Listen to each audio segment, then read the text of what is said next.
Bench press చేయాలి. Okay ఎట్లా పడుకో. ఇటు కాదు, పైనకు చూసి పడుకో. పైనకు చూడు. కాదు లే, నిలబడు. పడుకో. పైనకు చూసి తిరుగు. తిరుగు.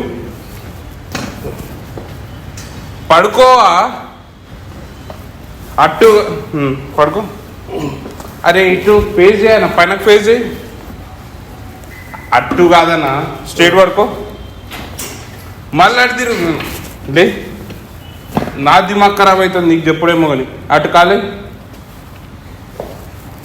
2 కాళ్ళు కాదు, ఒకటి. ఒక కాలు ఇటు, ఒక కాలు అటు పెట్టు.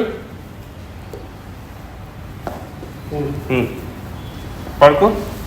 రైట్. పట్టుకో, పైన పట్టుకో. Dumbbell right. ఇప్పుడు ప్రెస్ చేయనా, కింది పోని. అది కాదు, కిందికి ప్రెస్. నేను న్యూ కమర్ అని నీకు తెలుసు కదా. నువ్వు కొట్టి చూపెడతా, నాకు అర్థమైతే కొట్టి చూపెట్టు. ఇది కూడా బెంచ్ ప్రెస్ తెలియదు. న్యూ కమర్ పనుకో, కొట్టు అని చెప్పేసి అంటే నువ్వు ఇట్లా కొట్టు అని చెప్పేసి పనుకొని చూపెడితే నాకు అర్థం కాదా? సరే చెప్తా.